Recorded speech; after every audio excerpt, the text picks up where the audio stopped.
Hi, I'm Mike from 1A Auto. We've been selling auto parts for over 30 years. We're dedicated to delivering quality auto parts, expert customer service, fast and free shipping, all backed by our 100% satisfaction guarantee. So visit us at 1aauto.com, your trusted source for quality auto parts. In this video, we're going to be working with our 1998 Ford F-150. Now, it's very common in these trucks for you to get a really annoying rattling or banging sound inside of your front doors. The solution for this is usually the steel on the door blowing out and allowing the rear window guide to move around. Fortunately, there's an easy repair for this that we're going to show you now, and you don't even need to weld in order to pull it off. If you like this video, please click subscribe. We have a ton more information on this and many other vehicles, and if you ever need parts for your truck, you can follow the link down in the description over to 1aauto.com. Here are the items you'll need for this repair.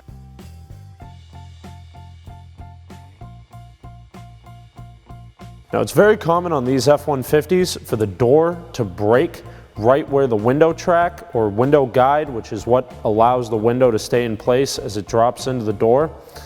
That bolt tears through the inner skin of the door and can create that kind of tapping or rattling sound when you drive your truck, as well as not having your window be secure in there.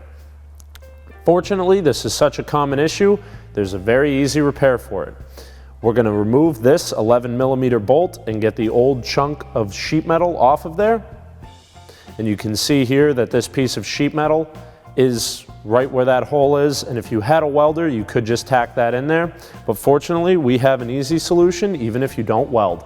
Now, I have this old piece of sheet metal lying around from another project. It's not incredibly thick, which is actually going to make it easy to work with, and since we're not covering a very big hole here, it doesn't have to be super sturdy. So I'm just going to take with a Sharpie, and you could measure this out. I'm going to just take a marker here and just measure out approximately the size and shape here, and I'm sure I'm going to have to trim this a little, but that's okay. And this is just an average pair of tin snips or metal shears. You could use some cutting tools if you have them, like a cutoff wheel or a grinder, but again, it's very thin stuff, very easy to work with. So I'll cut my shape out, and actually, I didn't do too bad there. So we'll take our marker, I'll set this corner in, and I want to round this one off a little, and round this one off a little. Really only need to go to there with that. So we'll just keep trimming until it fits inside of that hole. So we're going to put some grease on the old broken piece of metal. You want to go pretty thick here.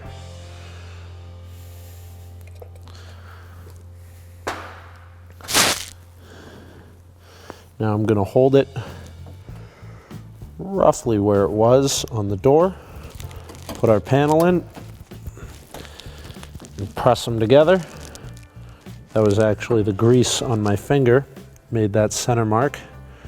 So now I know right where we want to drill our hole. So now we'll drill that hole out. I used a 5/16 drill bit, which is actually a little bit oversized, but that's fine. We have that huge washer on there from the factory. So let's go make sure this lines up. So that's right in the middle of our blowout there. And our bolt hole lines up perfect. Now we'll hold it in place, install our bolt, and tighten it down to hold our sheet metal in place. And there is some small adjustment here if you want. You really just want to keep that window guide in the back pretty straight, so tweak it as necessary. Right about there looks good. So we'll bring that down, tighten it up with an 11mm socket. You don't want to go too tight just yet because we don't want to suck in that sheet metal and create gaps.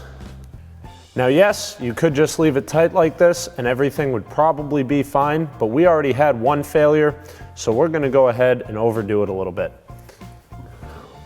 We're going to drill out the corner. We're going to rivet it into place. And this is all going to depend on exactly what rivets you use. We'll now install a rivet. Nice and secure. So now we'll go ahead and just throw them in a few more places. Depending on how bad yours blew out, you may want to add more or less, and the locations are going to vary as well. But I'm going to go ahead and probably throw 5 or 6 in here just to make sure everything stays put. Now that everything's in place, we'll finish tightening down our 11mm.